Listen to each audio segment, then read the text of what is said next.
नमस्कार प्यारे भाई और बहनों, कैसे हो आप सब। उम्मीद है आप सब अच्छे होंगे। 18 अगस्त 2024 को होने वाली आरसीईटी परीक्षा की तैयारी के लिए पार्ट 3 का हमारा ये वीडियो है। आरसीईटी परीक्षा की तैयारी के लिए क्वेश्चन आंसर और अन्य लर्निंग क्लासेज और आरसीईटी कोर्स से जुड़ी अन्य प्रकार की नई नई जानकारी पाने के लिए इस वीडियो के नीचे दिए गए सब्सक्राइब बटन पर क्लिक करके हमारे R S C I T Guruji channel को सब्सक्राइब जरूर करें। तो चलिए फटाफट शुरू करते हैं आज की क्लास। हमारा प्रश्न नंबर 1 है, कंप्यूटर में जॉयस्टिक का उपयोग किस लिए किया जाता है।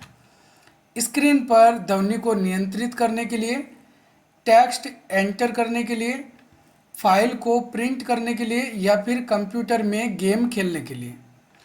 तो यहाँ पे आप चित्र में देख सकते हैं, ये इस प्रकार का जॉयस्टिक उपकरण होता है और इसका प्रयोग कंप्यूटर में गेम खेलने के लिए किया जाता है। ठीक है, जॉयस्टिक का प्रयोग मुख्यतः गेम खेलने के लिए किया जाता है और ये एक इनपुट उपकरण होता है, तो ध्यान में रखना है। अगला हमारा प्रश्न नंबर 2 है, एमएस पावर पॉइंट में किस शॉर्टकट द्वारा वर्तमान में मौजूद स्लाइड से ही स्लाइड शो शुरू करने के लिए किया जाता है। Control plus P, control plus shift plus P, F5 या फिर शिफ्ट प्लस F5। तो देखो, माइक्रोसॉफ्ट पावर पॉइंट में जब हम स्लाइड शो करते हैं तो अगर हम एक नंबर स्लाइड से स्लाइड शो शुरू करना चाहते हैं तो F5 कुंजी दबाते हैं। और वर्तमान में हम जिस स्लाइड पे मौजूद होते हैं, जैसे हमारे पास में 5 स्लाइडें हैं और हम 3 नंबर स्लाइड पर हैं और हम चाहते हैं कि 3 नंबर स्लाइड से ही स्लाइड शो शुरू हो जाए, तो उसके लिए हम शिफ्ट प्लस F5 कुंजी का प्रयोग करते हैं। और अगर हम F5 कुंजी दबाएंगे तो वो वर्तमान स्लाइड से स्लाइड शो स्टार्ट नहीं होगा, एक नंबर स्लाइड से स्लाइड शो स्टार्ट हो जाएगा। ठीक है, अगला हमारा प्रश्न नंबर 3 है, विंडोज में किस विकल्प द्वारा कंप्यूटर स्क्रीन और प्रोजेक्टर स्क्रीन पर अलग अलग सामग्री प्रदर्शित कर सकते हैं। पीसी स्क्रीन, डुप्लीकेट, एक्सटेंड या फिर सेकेंड स्क्रीन ओनली। तो देखो, यहाँ पर आपको ये जो इस प्रकार का चित्र दिखाई दे रहा है, इसमें देख सकते हैं यही सारे विकल्प हमको मिलते हैं जब हम कीबोर्ड से विंडो के साथ में पी बटन दबाते हैं। विंडो के साथ में पी बटन जब हम दबाते हैं तो इस प्रकार की ये स्क्रीन ओपन होती है।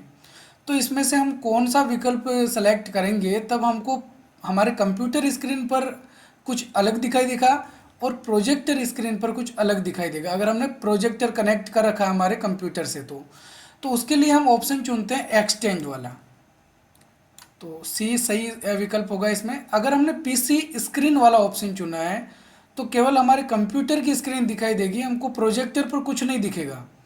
और अगर हमने डुप्लीकेट वाला ऑप्शन चुना है तो जो स्क्रीन हमको कंप्यूटर पे दिखाई दे रही है वही स्क्रीन हमको प्रोजेक्टर पे दिखाई देगी। एक्सटेंड वाला ऑप्शन चुनने पे हम कंप्यूटर स्क्रीन को अलग दिखा सकते हैं और प्रोजेक्टर स्क्रीन पर कुछ अलग दिखा सकते हैं। इसके लिए हमको किसी भी विंडो को ओपन करना है, कोई भी सॉफ्टवेयर ओपन करते हैं और टाइटल बार पर क्लिक करके उसको राइट साइड में जैसे ही हम खींचते हैं तो वो अपने आप ही प्रोजेक्टर वाली स्क्रीन में चला जाता है। और अगर हमने सेकेंड स्क्रीन ओनली वाला ऑप्शन चुना है तो केवल हमारे प्रोजेक्टर स्क्रीन पर हमको स्क्रीन दिखाई देगी, मॉनिटर पर हमको कुछ भी दिखाई नहीं देगा।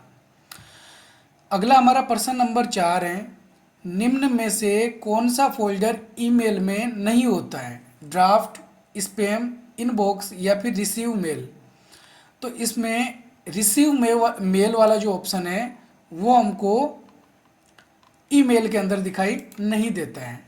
रिसीव अगर हमको कोई प्राप्त मेल होगी तो रिसीव की जगह पे हमको कौन सा फोल्डर दिखाई देता है, इनबॉक्स वाला। इनबॉक्स के अंदर कौन सी मेलें रहती है, जो मेलें हमको प्राप्त होती है। और जो मेलें हमने किसी को भेजी है वो हमको कहाँ पे दिखाई देती है, सेंट बॉक्स के अंदर। स्पैम के अंदर कौन सी मेलें रहती है, ऐसी ईमेल जो हम प्राप्त करना नहीं चाहते हो, जिसको हमने स्पैम के रूप में नोटिस कर दिया हो, ऐसी ईमेल हमको स्पैम में दिखाई देती है। अगला हमारा प्रश्न नंबर 5 है, USSD यानी कि अनस्ट्रक्चर्ड सप्लीमेंट्री सर्विस डेटा की सुविधा के लिए मोबाइल से किस नंबर को डायल करना होता है। *121# *198# या फिर स्टार नो नो हेज या फिर स्टार नो नो नो हेज। तो सबसे पहले तो मैं आपको बता देता हूँ कि ये जो यूएसएसडी है, तो यूएसएसडी किस लिए काम में लिया जाता है। यूएसएसडी के द्वारा हम हमारा जो बेसिक मोबाइल होता है, बेसिक कीपैड वाला जो मोबाइल होता है, उसके अंदर भी बैंकिंग सर्विस का लाभ उठा सकते हैं। यानी कि अगर किसी को पैसे भेजना हो, पैसे प्राप्त करने हो, तो वो यूएसएसडी सर्विस के द्वारा प्राप्त किए जा सकते हैं। हम हमारे बैंक अकाउंट से किसी को पैसे भेज सकते हैं, प्राप्त कर सकते हैं बिना इंटरनेट के। ध्यान में रखना है, बिना इंटरनेट के भी ये सारा कार्य हम कर सकते हैं। हमारा जो कीपैड वाला मोबाइल है बेसिक, उस मोबाइल से भी। तो उसके लिए हमको डायल करना होता है स्टार 99 हेज। अच्छे से आपको याद रख लेना है, स्टार 99 हेज। इसके द्वारा बेसिक कीबोर्ड से कीपैड वाले मोबाइल से, बिना इंटरनेट वाले मोबाइल से भी हम पैसे किसी को ट्रांसफ़र कर सकते हैं। तो आपको एक तो यूएसएसडी की फुल फॉर्म भी याद रख लेनी है। अगर फुल फॉर्म एग्जाम में पूछी जाती है तो अनस्ट्रक्चर्ड सप्लीमेंट्री सर्विस डेटा पे सही करना है। अगला हमारा प्रश्न नंबर 6 है, कंप्यूटर पर छोटे छोटे चित्र जो किसी फाइल, फोल्डर या प्रोग्रामों का प्रतिनिधित्व करते हैं क्या कहलाते हैं। टाइटल बार, कंट्रोल आइकन या फिर मेन्यू। तो डेस्कटॉप पे हमको छोटे छोटे कुछ पिक्चर दिखाई देती है जिसके अंदर हमको किसी फाइल, फोल्डर या कोई प्रोग्राम जिसके द्वारा हम ओपन कर सकते हैं, तो उसको हम बोलते हैं आइकन। ठीक है, उसको आइकन कहा जाता है। अगला प्रश्न नंबर 7 है, डॉक्यूमेंट में मार्जिन छोड़ने के लिए किस पट्टी का प्रयोग किया जाता है। रूलर बार, स्क्रॉल बार, स्टेटस बार या फिर टाइटल बार। तो पेज के चारों तरफ हम जो खाली जगह छोड़ते हैं उसको कहा जाता है मार्जिन। और मार्जिन छोड़ने के लिए हम डॉक्यूमेंट में, जैसे माइक्रोसॉफ्ट वर्ड में, रूलर बार का प्रयोग करते हैं। किस पट्टी का? रूलर बार का। अब रूलर बार भी दो प्रकार की होती है, हॉरिजॉन्टल रूलर बार और वर्टिकल रूलर बार। यहाँ आपको ये जो चित्र दिखाई दे रहा है इसमें देख सकते हो हॉरिजॉन्टल रूलर बार और वर्टिकल रूलर बार, दोनों को हमने यहाँ पर रेड कलर बॉक्स में दे रखा है। अगला हमारा प्रश्न नंबर 8 है, इंटरनेट पर किस एड्रेस से कंप्यूटर की पहचान की जाती है। Email address, IP address, work address या फिर होम एड्रेस। तो जब हम कंप्यूटर पर इंटरनेट चलाते हैं तो हमने किस जगह से इंटरनेट चलाया है, किसने इंटरनेट का यूज किया है, इसका पता हमको चलता है आईपी एड्रेस से। वैसे हमको तो कुछ ज़्यादा खास पता नहीं चलता है, लेकिन हमारी एक आईडी ज़रूर ट्रेस हो रही होती है। हम इंटरनेट पर जो कुछ भी सर्च करते हैं वो सब रिकॉर्ड होता है। आप ये मत सोचना कि इंटरनेट पे हम कुछ सर्च कर रहे हैं किसी को पता ही नहीं चल रहा है। तो इंटरनेट पर हमारी एक ब्राउज हिस्ट्री बनती है, हम जिस ब्राउज़र का यूज कर रहे हैं वहाँ पे भी सेव होता है। गूगल भी, जैसे गूगल का प्रयोग कर रहे हैं तो गूगल भी कुछ सेव करके रखता है।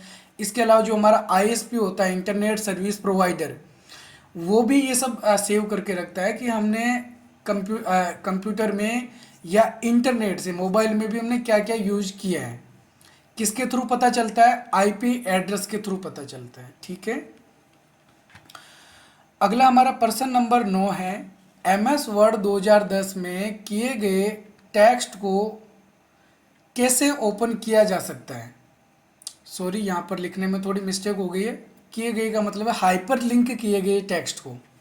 माइक्रोसॉफ्ट वर्ड 2010 में हाइपर लिंक किए गए टेक्स्ट को कैसे ओपन किया जा सकता है। सीधे हाइपर लिंक पे क्लिक करके, एल्ट कुंजी के साथ हाइपर लिंक पे क्लिक करके, या फिर कंट्रोल कुंजी के साथ हाइपर लिंक पे क्लिक करके, या फिर शिफ्ट कुंजी के साथ हाइपर लिंक पे क्लिक करके। तो माइक्रोसॉफ्ट वर्ड में अगर हमने कुछ शब्दों को हाइपर लिंक करके रखा है तो उसको ओपन करने के लिए हमको कंट्रोल के साथ में उस हाइपर लिंक किए हुए शब्दों पे क्लिक करना होता है। कैसे करते हैं? कंट्रोल बटन को दबाए रखना है और माउस से हाइपर लिंक किए हुए शब्दों पे क्लिक करना है। तो जो भी हमने हाइपर लिंक कर रखा होगा, कोई फाइल है, कोई वेबसाइट है, तो वो उससे ओपन हो जाएगी।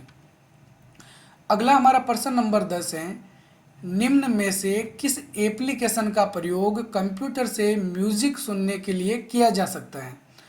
Adobe reader, MS word, Photoshop या फिर विंडोज मीडिया प्लेयर। तो कंप्यूटर से म्यूजिक सुनने के लिए डिफ़ॉल्ट जो कंप्यूटर के अंदर एप्लीकेशन सॉफ्टवेयर होता है वो होता है विंडोज मीडिया प्लेयर। ठीक है, विंडोज मीडिया प्लेयर। इसके अलावा और भी कई सारे एप्लीकेशन होते हैं, जैसे वीएलसी प्लेयर है, तो वीएलसी को हमको अलग से हमारे कंप्यूटर में इंस्टॉल करना पड़ता है, ये डिफ़ॉल्ट हमारे कंप्यूटर में ऑलरेडी होता है। अगला प्रश्न नंबर 11 है, एम एस एक्सेल 2010 में ऑटो सम फंक्शन को लागू करने के लिए किस शॉर्टकट का प्रयोग किया जाता है? Control plus shift plus S, Alt plus F4, control plus F5 या फिर एल्ट प्लस इक्वल। तो यहाँ पर आप जो चित्र देख रहे हो, जब हम ऑटो सम वाला ऑप्शन चुनते हैं तो हमको इस प्रकार से जितने भी सेल होते हैं उनकी जोड़ करने का ऑप्शन अपने आप ही मिल जाता है। अब जैसे ही हम एंटर बटन दबाते हैं तो इन सब की टोटल आ जाएगी जितने भी सेल सेलेक्ट हैं। इसके लिए हम जो शॉर्टकट कुंजी काम में लेते हैं ऑटो सम के लिए वो होती है एल्ट प्लस बराबर। और सम वाला फंक्शन किस लिए काम में लेते हैं? जोड़ने के लिए।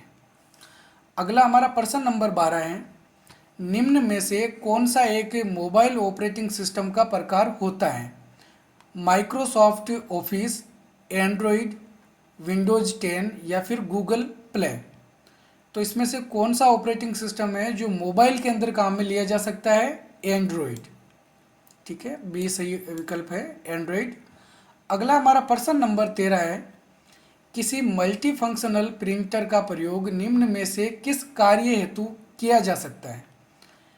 प्रिंट, स्कैन, फोटोकॉपी या फिर ऑल ऑफ द अबव।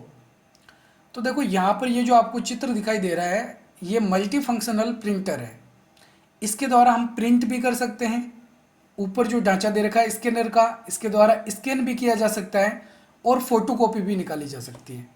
यानी कि यहाँ पर हम ये तीनों कार्य कर सकते हैं, इसलिए सही आंसर क्या होगा? D, all of the above.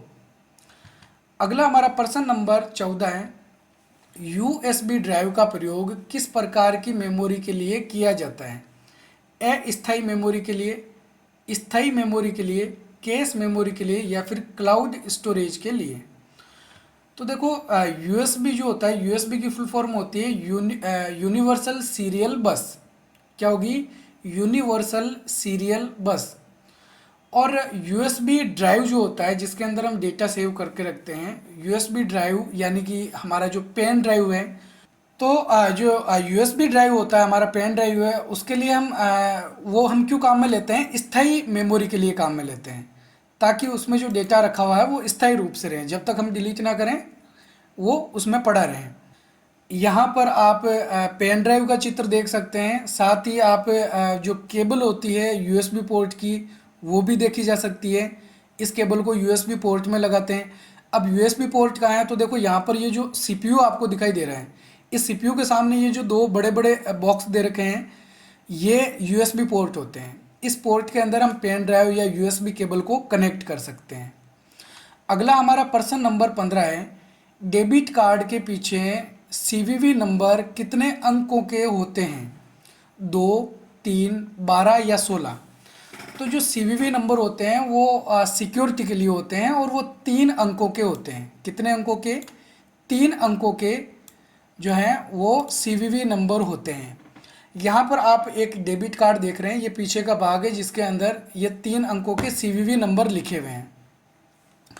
अगला हमारा प्रश्न नंबर 16 है, कंप्यूटर की कौन सी पीढ़ी में वैक्यूम ट्यूब का प्रयोग किया गया था? पहली पीढ़ी, दूसरी पीढ़ी, तीसरी पीढ़ी या चौथी पीढ़ी? तो वैक्यूम ट्यूब और वाल्व्स का जो प्रयोग है वो कंप्यूटर की पहली पीढ़ी में किया गया था और कंप्यूटर की दूसरी पीढ़ी के अंदर ट्रांजिस्टर का प्रयोग हुआ था। ठीक है, दूसरी पीढ़ी में ट्रांजिस्टर, और कंप्यूटर की तीसरी पीढ़ी के अंदर आईसी का प्रयोग किया गया था। आईसी को इंटीग्रेटेड सर्किट भी कहा जाता है। और कंप्यूटर की चौथी पीढ़ी जो चल रही है इसमें माइक्रो प्रोसेसर, कंप्यूटर की तो वर्तमान में 5वीं पीढ़ी चल रही है, हम ज़्यादातर जो कंप्यूटर यूज करते हैं वो चौथी पीढ़ी के ही हैं। तो इसके अंदर मदरबोर्ड माइक्रो प्रोसेसर का प्रयोग किया गया था। और अभी जो वर्तमान में 5वीं पीढ़ी चल रही है कंप्यूटर की, इसके अंदर आर्टिफिशियल इंटेलिजेंस यानी कि कृत्रिम बुद्धि का प्रयोग किया जाता है। अगला हमारा प्रश्न नंबर 17 है, सीडी डीवीडी में किसी फाइल को कॉपी करना है क्या कहलाता है? कॉपिंग, पेस्टिंग, बर्निंग या फिर स्टोरिंग? तो देखो सीडी डीवीडी तो आप सब जानते ही होंगे। यहाँ पर ये आपको एक चित्र दिखा रहे हैं, ये सीडी का है। तो सीडी डीवीडी कुछ इसी प्रकार की होती है। तो सीडी डीवीडी के अंदर अगर हम किसी फाइल को रख रहे हैं, फाइल को कॉपी कर रहे हैं, तो इस प्रक्रिया को हम क्या बोलते हैं? बर्निंग करना। ध्यान में रखना है, बर्निंग करना कहलाता है।